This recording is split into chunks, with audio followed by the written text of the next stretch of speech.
Painting is a tradition. Or at least the sort of painting that I have attached myself to over the years is a tradition with a large corpus representing that tradition. Well, in Western painting you go back to 14th, 15th century, and I identify with that, and I see myself as part of it and as part of the process whereby it moves forward, changes, adapts and so on. If you're asking me about location, what do I identify as? I identify myself as a European. European and a Cardiffian, more than Welsh or English or Scottish.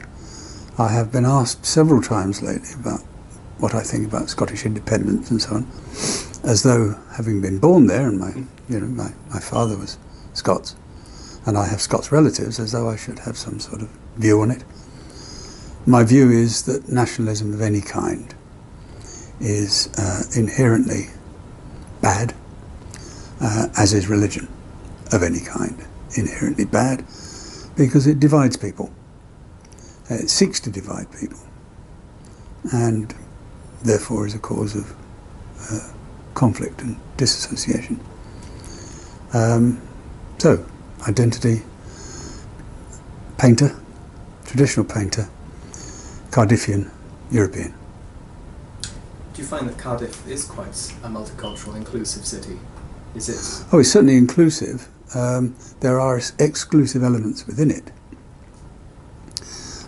Welsh nationalism, for example, Islamic parts of the city are exclusive.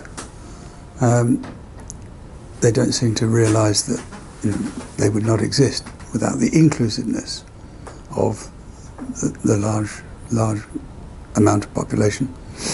But yes, when we first came to Cardiff in 1973,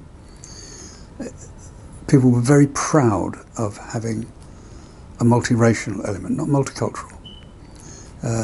Because if you were a black Cardiffian, you more or less believed the same things and acted in the same way, had the same sort of ambitions as white Cardiffians. And there wasn't, I mean, there were class differences, but there weren't really cultural differences, as there now are. How long have you been working in Cardiff? Well, I'm sort of more or less overworked now for anything other than pottering around. But we came in 1973. I came to teach at the art college, and I taught there for about 5 years until 1978, and then I gave up teaching, and I've been working as a professional artist since then. I have to say that we came from London and we lived in the Midlands for a while, and Cardiff is a very good city to be an artist in, because there's a lot of support. I'm talking about psychological support, and there's a lot of generosity in the city. The other great thing about Cardiff is, this sounds like this programme's about Cardiff, this interview's about Cardiff, but I'm very fond of this place because it's one of the few places that I know of where if you have a gripe about anything that's going on, you can actually go and talk to the person who's responsible, physically. You know? It's small enough for you to be able to do that, and it's got all the things that make a place interesting and worth being in. It's got an opera, it's got a load of television, used to have a newspaper. It doesn't anymore, really. By the West End, no. All right, okay. I won't go on about that. I've heard the same thing from a lot of people. I was speaking to one of the councillors' fathers who was saying. It's one of the big, Wales is big, what's the word? One of Wales's big needs is that there is no platform for political debate outside the Assembly. In other words, there's no platform for debate of the Assembly. You know, because the newspapers just won't do it. the Western Mail won't do it because most of its advertising comes from the Assembly. And there isn't anywhere else. There isn't anywhere. The media won't do it because of this ridiculous, don't like getting their fingers burned. Anyway, carry on. We'll take them on. We'll do it. Yeah, well, I hope somebody will. There used to be a magazine called Rebecca. Have you heard of it? I haven't. Ah, well, you should check that out. It was in the 70s, and it was well, most politicians saw it as a scandal sheet, but actually it uncovered a lot of corruption. What happened to Rebecca? They managed to get it, I think, managed to close it down. I'm not sure. It was privately funded, so it might very well have been, just couldn't keep going. Yeah. It's a shame. I mean, we speak to some guys at the Pride conference on Friday who were just saying that Labour has had a political monopoly over the city, but also over Wales for such a long time that it has stagnated a bit. Well, coming from Clyde, anyway. No. Yeah, I recommend this. Okay. I would have. Yeah, the real problem is that people don't actually know what's going on in the Assembly. I have tried to find out, for example, I remember trying to find out how much of Arts Council money went on salaries for Arts Council people or their subsidiaries. Almost impossible to find out. Prior to 2005, I think that would have been illegal information for them to give out, weirdly enough. Illegal? Illegal. Anyway. Yeah. Well, this probably was 2000. Well, maybe. But I bet you anything you like that if I tried to find out today, it would be very difficult. It would be very difficult, yeah. Yeah. But they should give you that. They should do, yeah, but they don't. Anyway, I mean, it's obvious. I'll put in for an information request for my guests. Well, do. It's a political. I would have thought, you see, it was a serious political matter. I mean, you're speaking here to somebody who thinks the Arts Council should be shut down because it is doing far more damage than it is doing good. What the Arts Council should be, largely because it won't make judgments based on quality of art.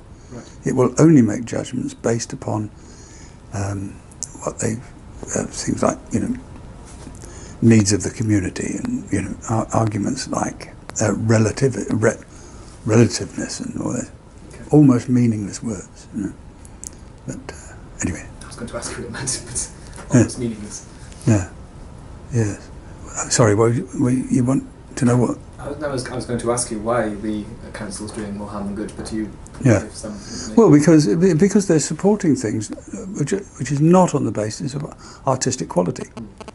They're supporting it entirely on political bases, to do with supporting the community, what they call relevance, to whatever, what they call challenging. Well, I mean, these are things that I don't know what they really mean.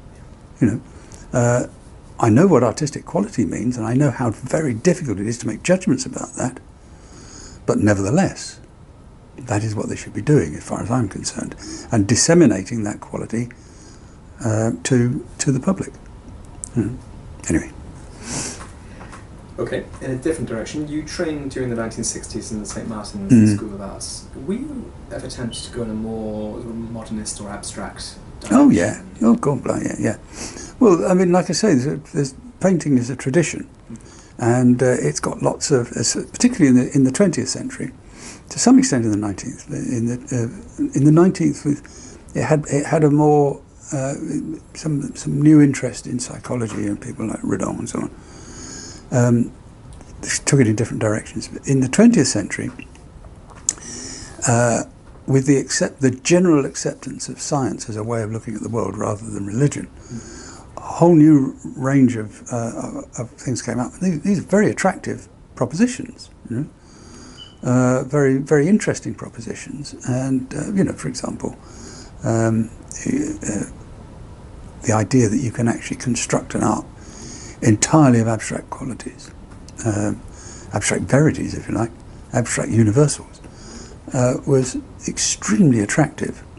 And removing narrative from that meant that you were removing, what's the word? You were removing locality. You know, you were taking yet another thing that stopped making something universal, and that's a very attractive proposition. And of course, you tend to, over the years, you tend to kind of sway towards one sort of concept or another. But in the end, people are the most important thing, and the way they behave and how they look, how they behave in relationship to one another is, in the end, the most complex and the richest area. So that's what I ended up doing. Yeah. How do you get a sense of drama into your work? Oh well, you want secrets.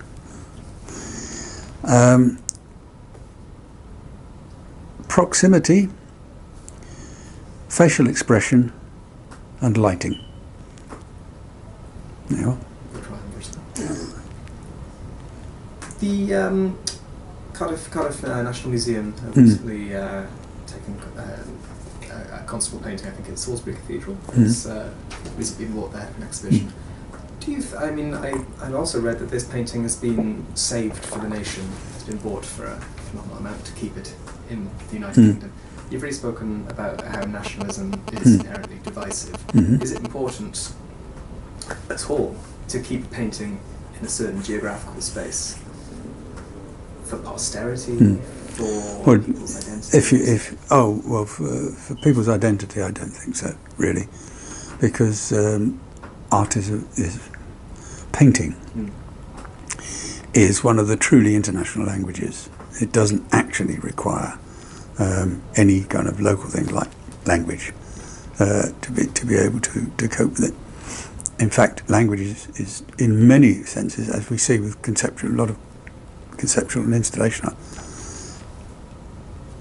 that need for explanation is actually antipathetic to art, you know, or to the art in something, in the plastic arts. You've asked a difficult question, really, because people attach themselves to paintings in the way that people attach themselves to anything in their own lives which matters to them. You know, like it could be a house, or it could be a particular object at home. Or to many people, like myself, for example, particular paintings become like heirlooms. You know, the fact is that they're there when you start going to look at paintings. And as in my case, they're there towards the end of your life. They haven't changed, and they're usually in the same bloody place, which is great, because you are matching yourself to the painting. It's you that changes, not the painting. And that is a great facility for somebody to have it in, for example, a museum. And if one of those things goes, well, naturally, you actually feel bereft. Yes, I mean, to some extent, you feel cheated and all that sort of business. Having said that, something that you're not familiar with, if it's really good, yeah, of course you want to keep it around, you know, because it's going to be good for somebody else to do that with their life, you know. If it's not any good, fuck it, you know, let's make some money. I don't know. I suppose is the answer. What do you think of David Hockney's use of different technologies, such as the iPad? Well, I think he comes up with complete and utter crap. Not a fan? No. It's kind of sub-Matisse scribbling. So you've not been tempted to use... No, I have to say, no. Oh, yeah. Yeah, I get tempted. I do a bit of Photoshop stuff, I do a bit of fiddling around and so on. But in the end, it's much more exciting and much more, what's the word? It requires much more of you to look at the world and try and make some sort of, not sense, you can't make sense of the world, really, and try and look at it in a way that you think, yeah, that's true. That is the difficult thing. You know? I think Mr. Hockney has thrown away a considerable ability over the years. He is certainly one of the best draftsmen this country produced at one time, and he's thrown it away, I think, which is a real shame. And just finally, Harry Holland, are there any other young Cardiff artists that we ought to be keeping an eye on that are going to be... No, I'm not going to do that. No. Largely because it would be seen as, well, let me put it like this. Art is a very long game. And I have, over 50 years in it, seen a number of artists put forward as, the future and so on. And the thing about painting particularly is it's always surprising who sticks at it, right? So the only way I can answer your question is to say, ask me in 20 years' time and I'll tell you what I thought 20 years ago. It's very difficult. Yeah, I could write it in a sealed envelope. But the other thing is, of course, I mean, I would be saying something about somebody which would be a bit presumptuous of me as well, because there are tons of artists that I don't know, young artists, and I wouldn't dream of saying anything other than that, what I've said. Okay? Harry Holland, thank you very much. You're more than welcome, young Josh. Young Josh.